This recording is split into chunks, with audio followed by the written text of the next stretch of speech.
ఓరుగల్లంతా కూడా గులాబీమయమైంది. బీఆర్ఎస్ రజతోత్సవ సభకు ఎల్కతుర్తి ముస్తాబైంది. రాష్ట్ర వ్యాప్తంగా ఎల్కతుర్తి దారులన్నీ కూడా గులాబీ రంగులు పులుముకున్నాయి.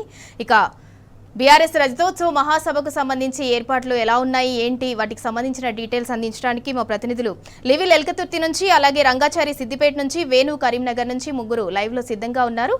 లివిల్, ఫస్ట్ మీరు చెప్పండి, ఎల్కతుర్తిలో ఇప్పటికే అంటే సభ కోసం ఎప్పుడెప్పుడా అని యావత్ తెలంగాణ అయితే ఎదురు చూస్తుంది. ఆల్మోస్ట్ 90% ఏర్పాట్లు అయితే పూర్తయ్యాయి. దానికి సంబంధించి పూర్తి డీటెయిల్స్ ఇవ్వండి.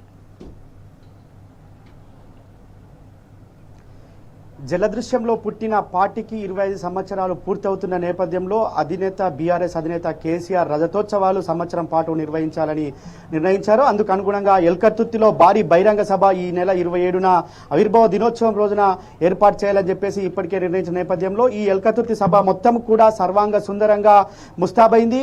దాదాపు 10 లక్షల పైచిలుకు ప్రజలొచ్చే ఈ సభా వేదిక అంతా కూడా 165 ఎకరాల పైచిలుకు విస్తీర్ణంలో ఏర్పాటు చేశారు. ఈ సభా ప్రాంగణానికి అన్ని దారులు కూడా ఇప్పటికే మార్క్ చేశారు. ఇవాళ ఏదైతే ఈ రాష్ట్ర వ్యాప్తంగా ఉన్న తెలంగాణ సమాజం అంతా కూడా బీఆర్ఎస్ అధినేత కేసీఆర్ ప్రసంగంపై ఇవాళ ఆసక్తిగా ఎదురు చూస్తుంది. 16 నెలల కాంగ్రెస్ పాలనలో అస్తవ్యస్తం అగమ్య గోచరమైన నేపథ్యంలోనే ఇవాళ మరొక్కసారి నాడు ఉద్యమం పార్టీ, నేడు 10 సంవత్సరాల పాటు సుస్థిర అభివృద్ధిని కొనసాగించిన బీఆర్ఎస్ పార్టీ శ్రీరామ రక్ష తెలంగాణకు అని చెప్పేసి ఇవాళ బీఆర్ఎస్ అధినేతే తెలంగాణకు శ్రీరామ రక్ష అని చెప్పేసి కూడా ఇవాళ ప్రజలంతా భావిస్తున్నారు. ఇవాళ మాకొద్దు ఈ కాంగ్రెస్ పార్టీ, మేము ఎందుకు మోసపోయాం ఈ కాంగ్రెస్ పార్టీకి ఓటేసి అని చెప్పేసి కూడా ఇవాళ ప్రజలంతా చెప్తున్న ఈ తరుణంలో మరొక్కసారి ఈ రజతోత్సవాల వేడుక సర్వాంగ సుందరంగా పోరుగల్లుగా ఇవాళ ఏదైతే తీర్చిదిద్దారో దాదాపు 10 లక్షల పైచిలకు ప్రజలు హాజరయ్యే ఈ సభకు అన్ని ఏర్పాటు చేశారు. ఎండ వేడిని తట్టుకునేందుకు కూడా పెద్ద ఎత్తున ఇటు ఏదైతే బటర్ మిల్క్ కావచ్చు, 10 లక్షల మందికి బటర్ మిల్క్ అందించేందుకు కావచ్చు, ఇటు వాటర్ బాటిల్స్ అందించేందుకు కావచ్చు, అనేక సౌకర్యాలు కల్పిస్తున్నారు. ఇక్కడ ప్రధానంగా మెడికల్ ఎమర్జెన్సీకి సంబంధించి కూడా 12 అంబులెన్స్లను ఇక్కడ సిద్ధంగా వస్తున్నామని చెప్తున్నారు. స్వచ్ఛందంగా డాక్టర్లంతా కూడా మేము విధులు నిర్వర్తిస్తాం, సభకు వచ్చే వారికి ఎలాంటి చిన్న గాయమైనా మేము వారికి సేవలు అందిస్తాం. ఇవాళ 10 ఏళ్ల పాటు సుస్థిర అభివృద్ధి సాధించిన బీఆర్ఎస్ పార్టీకి ఖచ్చితంగా మేము ఎంత సేవ చేసినా తక్కువే అని చెప్పేసి కూడా ఇవాళ 14 మంది వైద్యుల బృందంచే ప్రత్యేకంగా క్యాంపులు కూడా ఇక్కడ నిర్వహిస్తున్నారు. ఇప్పటికే దాదాపు పనులన్నీ కూడా పూర్తయ్యాయి. ఇవాళ భారీ బహిరంగ సభ అంటే మళ్ళొక్కసారి నాడు టీఆర్ఎస్ అయినా నేడు బీఆర్ఎస్ అయినా అధినేత కేసీఆర్ భారీ బహిరంగ సభ అంటే ఖచ్చితంగా అందరికీ గుర్తొస్తుంది. ప్రజలలో ఒక ఉత్సాహం వస్తుంది. ప్రజలంతా కూడా స్వచ్ఛందంగా తరలి వస్తారు. వాళ్ళ ఎక్కడ చూసినా వరంగల్కు మేము వెళ్తున్నాం, ఎల్కతుర్తికి మేము వెళ్తున్నాం అని చెప్పి చూస్తున్న పరిస్థితి కనిపిస్తుంది. వాళ్ళ అలంపూర్ నుంచి ఆదిలాబాద్ వరకు, ఖమ్మం నుంచి కరీంనగర్ వరకు ఎక్కడ చూసినా గులాబీ మయమే అవుతున్న పరిస్థితి కనిపిస్తుంది. వాళ్ళ దారులన్నీ కూడా ఎల్కతుర్తి వైపే వస్తున్న నేపథ్యంలో ముందస్తుగానే ఇక్కడికి ఆయా జిల్లాల నాయకులు కావచ్చు, ఆయా నియోజకవర్గాల నాయకులంతా కూడా ఇక్కడికి వచ్చి మేము ఏ రూట్లో రావాలి, ఎల్లుండి ఏ విధంగా రావాలి, ఇక్కడికి ఏ విధంగా వస్తే మేము త్వరగా చేరుకుంటాం, ఏ విధంగా అయితే మేము కేసీఆర్ ఈయన ప్రతి మాట కూడా వింటామనే ఆలోచనతో ప్రతి ఒక్కరు కూడా ఇక్కడికి వచ్చి వారికి కేటాయించిన పార్కింగ్ కావచ్చు, వారికి కేటాయించిన స్థలాలను చూసుకొని ఆ ఫొటోస్, ఆ గూగుల్ మ్యాప్ను సైతం షేర్ చేసుకొని వాళ్ళ నాయకత్వానికి వాళ్ళ షేర్ చేసుకుంటున్న పరిస్థితి కనిపిస్తుంది. వాళ్ళ ఎక్కడ చూసినా ఒకటే మాట, మళ్ళీ కేసీఆర్ రావాలి, మళ్ళీ కారు గుర్తు రావాలి, నాటి 10 ఏళ్ల సుస్థిర పాలన మళ్ళీ రావాలంటే ఖచ్చితంగా ఈ రజతోత్సవ సభను విజయవంతం చేయాలి. ఇది మన సభ, ఇది మన ఇంటి పార్టీ. బీఆర్ఎస్ పార్టీ అంటే ఖచ్చితంగా తెలంగాణ అస్తిత్వం, తెలంగాణ ఆకాంక్షల కోసం పుట్టిన పార్టీ. ఖచ్చితంగా దీన్ని విజయవంతం చేయాలి. ఈ రజతోత్సవాలంటే ఖచ్చితంగా ఇవాళ యావత్ తెలంగాణ జాతికి ఇది ఒక రజతోత్సవ వేడుకలని చెప్పుకోవచ్చు. 10 ఏళ్ల పాటు అభివృద్ధి చేసి 14 ఏళ్ల పాటు ఉద్యమం చేసి స్వరాష్ట్రాన్ని సాధించిన ఈ ఘనత కేసీఆర్ తప్ప మరొక్కరికి దక్కదు. ఇవాళ ఆనాడు కేసీఆర్ లేకపోతే ఈనాడు తెలంగాణ లేదు. మళ్ళీ తెలంగాణలో వెనుకబడిపోతున్నాం. నాడు ఉమ్మడి రాష్ట్రంలోని పరిస్థితులు మళ్ళీ నెలకొంటున్నాయి కనుక ఖచ్చితంగా ఈ సభను విజయవంతం చేయాల్సిన అవసరం ప్రతి ఒక్కరిపైన ఉందని చెప్పేసి ఎవరికి వారు స్వచ్ఛందంగా వస్తున్న పరిస్థితి అయితే మనకు కనిపిస్తుంది. దీనికి సంబంధించి అయితే ఇప్పటికే అన్ని ఏర్పాట్లు పూర్తయ్యాయి. అయితే తెలంగాణ స్వరాష్ట్రం కోసం ఆనాడు ఉద్యమంలో మమేకమైన ప్రజలంతా కూడా ఇవాళ మళ్ళొక్కసారి మేము పోతాం వరంగల్ ఓరుగల్లు జాతరకు అని చెప్పేసి కూడా ఇవాళ సమ్మక్క సారక్క జాతరకు ఏ విధంగా అయితే వస్తారో అదే తరహాలో మరొక్కసారి కూడా ఇవాళ వస్తున్న పరిస్థితి ఉంటుంది. ఇప్పటికే సభా వేదికను చూసేందుకు కూడా పెద్ద ఎత్తున ప్రజలంతా వచ్చి సభా వేదిక దగ్గర ఏర్పాటు చేసిన బీఆర్ఎస్ 25 సంవత్సరాల ఏదైతే ఉందో దాని దగ్గర ఫోటోలు దిగడం కావచ్చు, ఆ సెల్ఫీలు దిగడం కావచ్చు, ఆ వేదికను చూసి ఇక్కడికి వచ్చి చూసిపోతున్న పరిస్థితి కనిపిస్తుంది.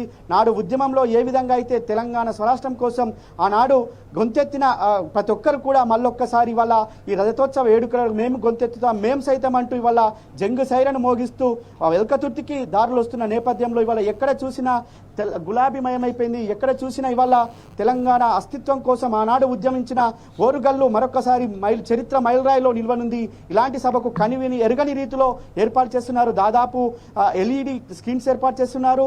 ఇటు వచ్చే వారికి ఎలాంటి అసౌకర్యం కలగకుండా పార్కింగ్ ఎక్కడికక్కడ అధునాతన టెక్నాలజీ అందిపుచ్చుకొని దానికి అనుగుణంగానే పార్కింగ్ ఫెసిలిటీస్ను కూడా కల్పిస్తున్నారు. అంతేకాకుండా ఇవాళ తెలంగాణ స్వరాష్ట్రం సాధించిన తర్వాత 10 సంవత్సరాల అభివృద్ధి ఆకాంక్షలకు ఇవాళ అనుగుణంగా జరుగుతున్న సభగా దీన్ని అభివర్ణిస్తున్నారు. ఇవాళ 16 సంవత్సరాల పాటు ఉద్యమంలో అల్పెరగని పోరాటం చేసిన ఎంతో మంది వాళ్ళ ఈ పార్టీకి వస్తున్నారు కనుక ఖచ్చితంగా ఇవాళ బీఆర్ఎస్ పార్టీ మరొక్కసారి విజయ డంకా మోగించనుంది సభతోటి అని చెప్పేసి కూడా ఇవాళ పెద్ద ఎత్తున సభకైతే వస్తున్న పరిస్థితి కనిపిస్తుంది.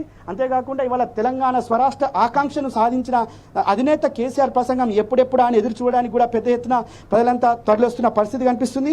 అందుకు అనుగుణంగా ఇక్కడ ఏర్పాట్లు కూడా చేశారు. మనతో ఇక్కడ పోచంపల్లి శ్రీనివాస్ రెడ్డి ఆది నుంచి ఇప్పటి వరకు కూడా సభ పరిశీలిస్తున్నారు.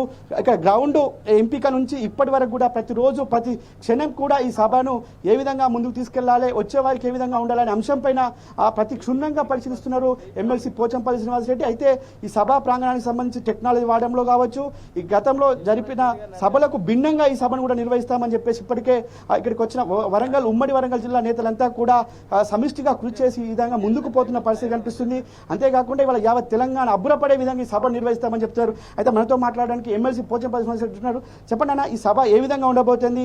గతంలో కూడా ఓరుగల్కు చరిత్ర ఉంది, ఆ ఓరుగల్లు చరిత్రను తిరగరాస్తుందా? తప్పకుండా. ఎందుకంటే ఎన్నో సభలు వరంగల్ జిల్లాలో నడిచినాయి. 2010లో కానీ 2016లో కానీ భారీ ఎత్తున సభలు జరిగిన సందర్భాలు మన కళ్ళ ముందే ఉన్నాయి. కేసీఆర్ గారికి ఒక నమ్మకం వరంగల్ జిల్లాలో పెడితే ఖచ్చితంగా ఆయనకు వరంగల్ ప్రజల మీద నాయకుల మీద నమ్మకం. ఇక్కడ భారీ సభలు ఏ సభ తీసుకున్నా సక్సెస్ అయిన చరిత్ర ఉంది. కాబట్టి మరొక్కసారి ఇంపార్టెంట్ అయిన రోజు 25 సంవత్సరాలకు బీఆర్ఎస్ పార్టీ అడుగు పెడుతుంది. కాబట్టి ఖచ్చితంగా ఇక్కడ సభ పెట్టుకోవాలనే ఉద్దేశంతో మాకు ఈ అవకాశం ఇచ్చినందుకు నిజంగా ధన్యవాదాలు.